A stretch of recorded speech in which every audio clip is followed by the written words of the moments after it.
ibang look. Ito po mga Dabbercats, may video po tayo kung ano po yung ginagawang makeup ni Sel. Panoorin po natin.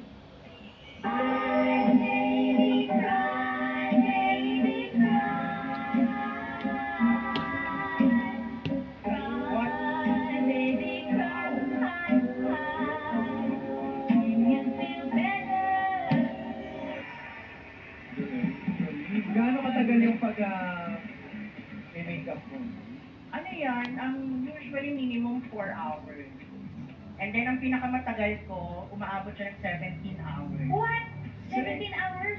Anong look po yun? Ito. Yung Yan yun, mama. Yung, yung pinaka-last ko yung Spider-Man na look, yun yung talagang ang tagal.